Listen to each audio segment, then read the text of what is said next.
शिल्पी जी, आप सवाल पूछ लीजिए। जी बहुत बहुत धन्यवाद।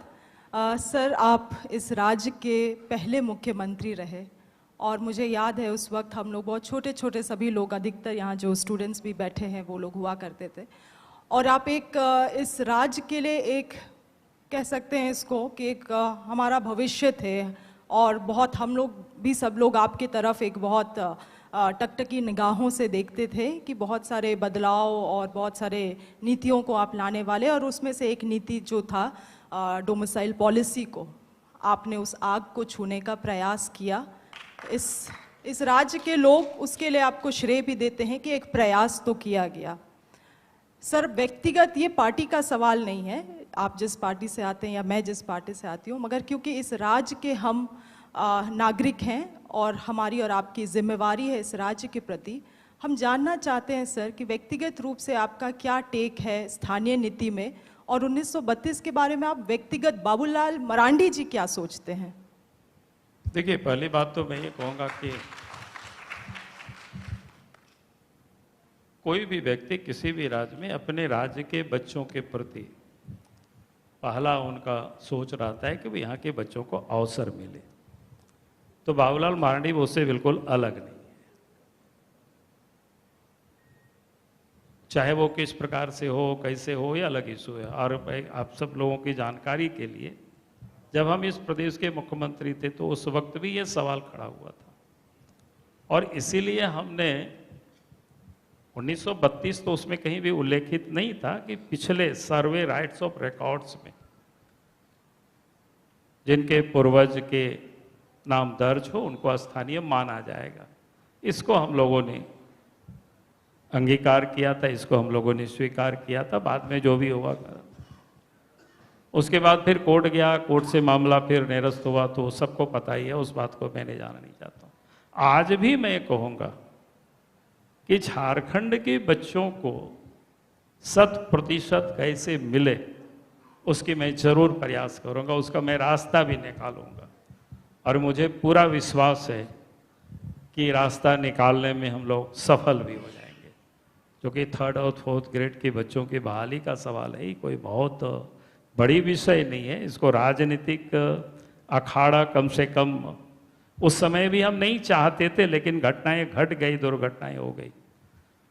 लेकिन आज भी मैं इस मत के ही हूँ कि भाई यहाँ के बच्चों को 3rd और 4th ग्रेड की नौकरी में 100% उनका हक बनता है, और उसको हम दिलाएंगे। ये तो और आप कोई बोल रहे हैं सवाल? सर, वो बिल्कुल हक बनता है, लेकिन सवाल तो ये है कि यहाँ के बच्चे हैं कौन, पहले वो तो रिकॉग्नाइज कर लिए जाएं।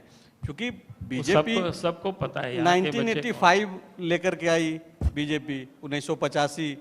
क्या बाबूलाल जी, जो शिल्पी जी का जो सवाल है उसमें नहीं, मैं ये कहूँगा कि यहाँ के बच्चे कौन है उन सबको पता है, और इस टेक्नोलॉजी के युग में जी उसको बड़ा आराम से निकाला जा सकता है।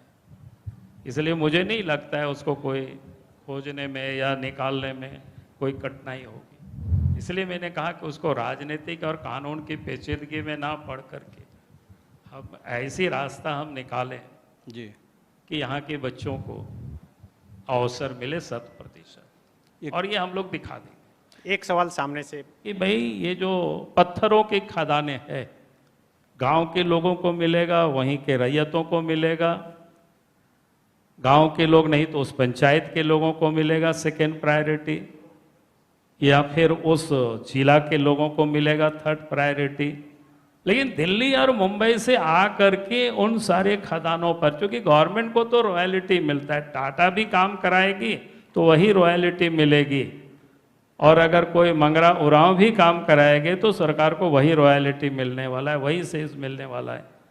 तो इसलिए मैं बार बार इस बात को ये बार बार कहता भी हूँ। दूसरी बात मैं ये, जैसे मैंने कहा कि दारू वगैरह भी, अब कहते हैं कि भाई हमारी माँ बहनें हड़िया दारू सड़कों पर बेचती है, लेकिन अंग्रेजी शराब की दुकान के लिए कोई मुंबई से आ रहे हैं, कोई दिल्ली से आ रहे हैं, कोई बिहार से आ रहे हैं, बड़े बड़े लोग आते हैं, उसमें से छत्तीसगढ़ से आ रहे हैं। हमने कहा कि भैया ये भी तो आप हमको कम से कम जितनी ST SC की ट्राइबल पॉपुलेशन है, जैसे पेट्रोल पंप मिलता है, गैस एजेंसी मिलता है, आबादी के अनुपात, कम से कम इस दुकानों को तो इन माँ बहनों को दे देना चाहिए, पूंजी भी दे देना चाहिए। अब तो प्रधानमंत्री भी विदाउट गारंटी के 20 लाख रुपया तक के लोन भी दे रहे हैं, तो अपने लोग संचालित कर लेंगे ये सारी चीजें।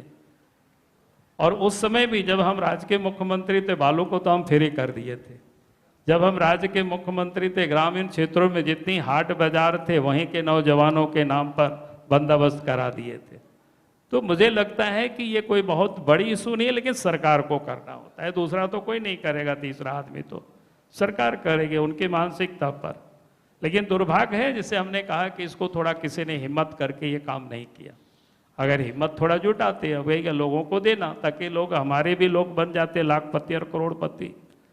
तो ये अपने वो देश, जहाँ तक आपने बांग्लादेश की कहा, तो मैं आज कहूँगा निश्चित रूप से झारखंड में डेमोग्राफी बदला, और उसमें से सबसे अधिक ट्राइबल का हुआ, ये नुकसान है। अब अगर पूरे झारखंड का देखेंगे तो 35 या 36% करीब आबादी थी 1951 में, आज 26% है। अगर 2021 में कोरोना के कारण सेंसस नहीं हुआ, सेंसस होगी तो लगता है उसमें भी कमी आएगी। और विधानसभा का या लोकसभा का जो पुनर्गठन नहीं हुआ, अगर पुनर्गठन होता तो फिर हमारे सीटें भी घटेगी।